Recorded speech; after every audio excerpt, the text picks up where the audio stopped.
2013, and NATO leaders can't get the public on side for the imminent bombing of Syria.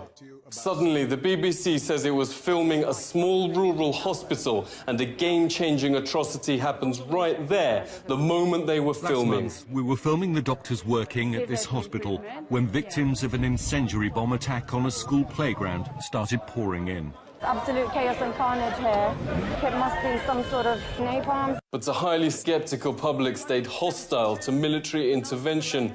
Exactly 1 month later, the leaders are trying to pin a chemical weapons attack on Syria without success. The BBC airs exactly the same footage but digitally alters the word napalm for, quote, chemical weapons, hoping no one will notice. Absolute chaos and carnage here. It must be some sort of chemical weapon. Not only did folks notice, but it unleashed a massive public investigation, which made some extremely disturbing findings. This is the total fabrication. From beginning to end of an atrocity with BBC reporter Ian Pannell standing amidst a tableau of very bad actors. This is completely beyond the pale. This audio analysis by media investigator Robin Upton shows both versions are identical and from the same speech. The BBC then digitally altered the words from napalm to chemical weapon, the exact justification NATO was finding difficult to prove. That game-changing allegation was made by 2 doctors that had travelled with the BBC, who claimed the number of sudden casualties is, quote, overwhelming. What kind of doctor, notes media investigator Robert Stewart, gives interviews when she is surrounded by supposedly seriously burned and dying teenagers?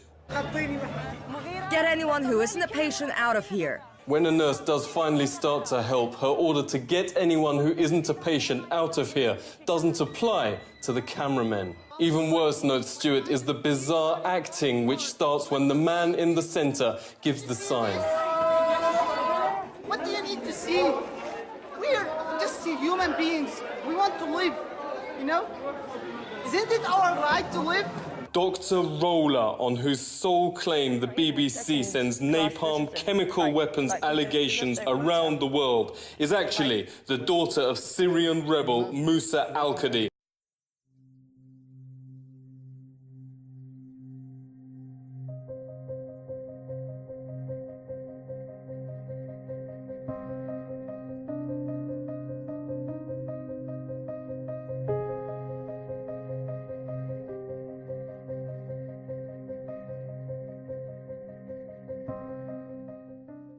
The parallel to the Gulf War and Nurse Naira is stunning. Congressman said the nurse's tearful testimony that Iraqis were killing children swung their vote in favor of war. Took the incubators and left the children to die on the cold floor.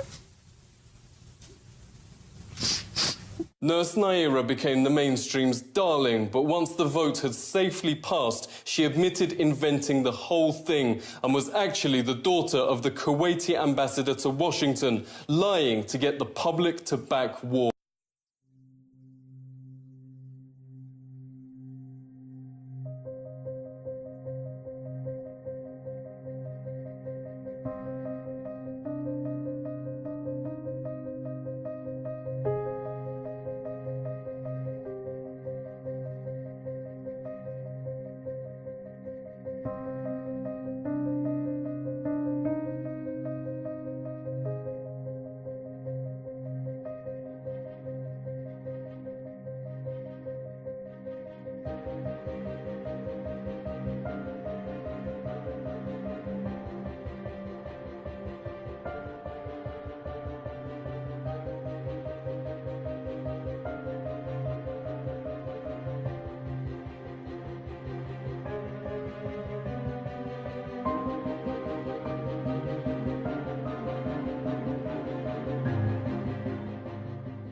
Decided that the United States should take military action against Syrian regime targets. This would not be an open-ended intervention. We would not put boots on the ground. Instead, our action would be designed to be limited in duration and scope.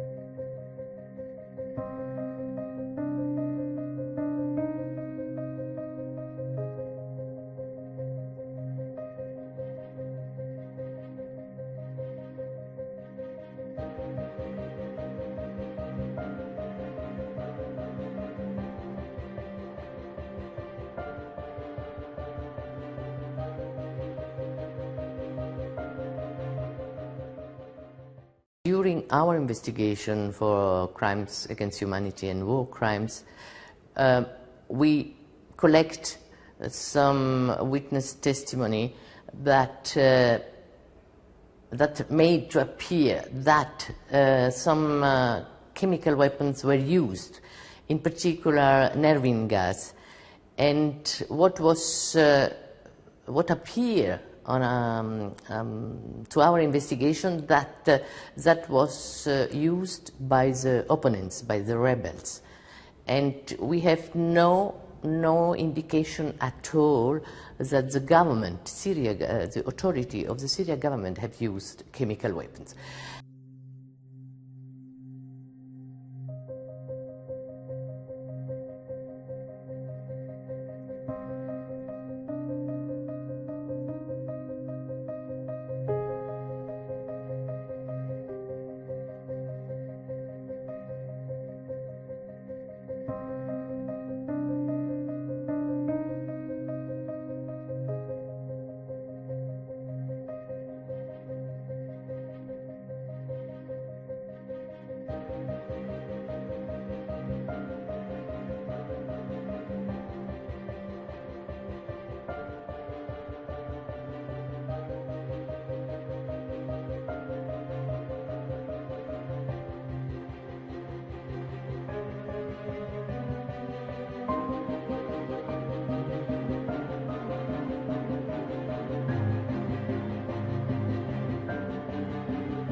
Do you think anything what we've heard from either Sergei Lavrov or indeed the Russian ambassador has made it more difficult for the UK to launch any kind of attack without putting it to Parliament?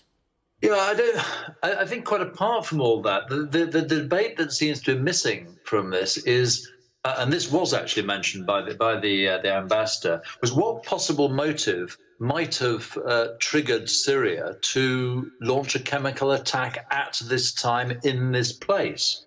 You know, the Syrians are winning. Don't take my word for it. Take the American military's word for it. General Virgil, the head of CENTCOM, he said to Congress the other day, Assad has won this war, and we need to face that. So, and then you got last week the statement by Trump, or the tweet by Trump, that America had finished with ISIL and we were going to pull out soon, very soon. And then suddenly you get... OK, I'm very sorry. You've been very patient waiting for us, but we do need to leave it there. I'm very sorry. Thank you very much indeed. More to come.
turns out we're getting chemical weapons out of Syria without having initiated a strike. So what else are you talking about? Yeah, we struck a deal where we got 100% of the chemical weapons out. We got, as you know, last year, all the chemical weapons out of Syria. No small feat.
أعطي فرصة شهر واحد للمجتمع الدولي كي يتحرك ويعطي الذخيرة والسلاح للثوار والجيش الحر في الأرض كي نستطيع أن ندحر هذا النظام المجرم. شهر واحد. إذا وجدنا أن هذا المجتمع الدولي سيتابع في تخاذله تجاه ثورتنا سنفصح عما لدينا من إثباتات، وأنا أقول ذلك وأعتقد أنك تعرف جيدا